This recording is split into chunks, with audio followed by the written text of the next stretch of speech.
o etsa eng ho bontsha partner ya hao hore wa mo rata? Ke dife diketso tseo di etsang ho bontsha hore wa mo kgathalla?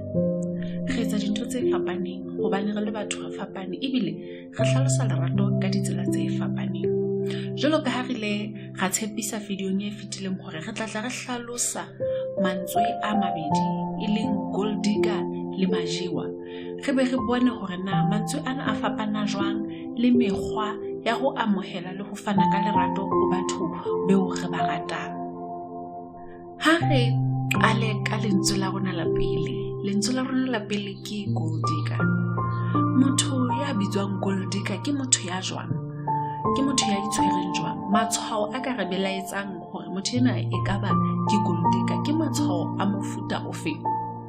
Gold digger ke motho a kenang ka hare ho dikamano tsa lerato kapa hona ho qala dikamano tsa lerato le motho e mong kapa batho ba bang ka maikemisetso a hore o batla ho kena fela hobane a hlokometse hore motho enwa o na le dintho tse tshwarehang tseo a ka mo fang tsona.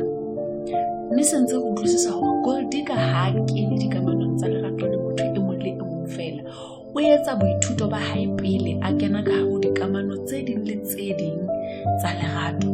A sheba hore na motho enwa yo ke batlang ho kena dikamanong tsa lerato le yena na o na le dintho tse tshwarehang tseo a ka mphang tsona kapa ntho e nngwe le nngwe eo tjhelete e ka e rekang.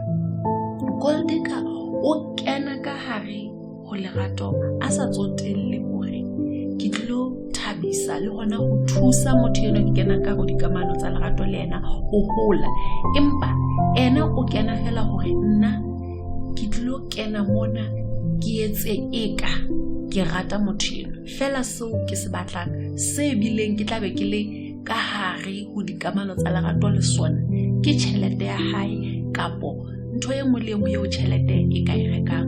Mme gold digger ke motho ya dimandang haholo ka hare ho di-relationship. A keke a dimanda ditaba tsa hore nthuse ke hole, o tlo dimanda tsona dintho tse tshwarehang. Ke batla tjhelete e kana ke ilo patala rent, ngwana ka sekolong o tejetswe, kgwedi e tlang ke batla ho ya holiday, ke kopa ka birthday ya ka o nrekele koloi. Gold digger o tla dimanda dintho tse tshwarehang ho tswa ho wena ha o kene ka hare ho dikamano tsa lerato le yena.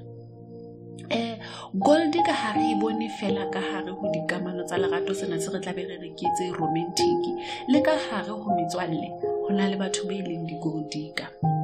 E ka nna ba o potapotuwe ke metswalle ya di gold digger, metswalle e tla be e sale e batla hore o ba thuse.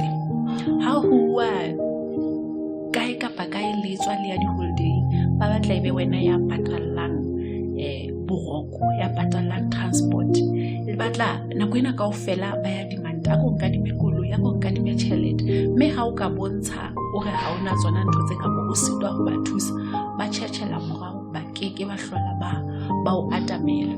Le ha o na le mathata, gold digger e ba le ya pela hao, ha e o thuse ho tswa ka hare ho mathata a hao, empa ha o ka wa tsoa ka hare ho mathata ana hao o tlo kgutla jwale a tlo kopa tshwarelo a o bontshe ka mokgwa a swabileng ka teng, o mo tshwarele ka mokgwa a o ratang ka teng, ha batle ho lahlehelwa ke wena. Hobane jwale o bone hore le haeba o nona le mathata, o so fentse mathata a nona le ona, jwale o so boetse o na leng dintho tsane tse tshwarehang tseo gold digger a di batlang ka hare ho relationship ena.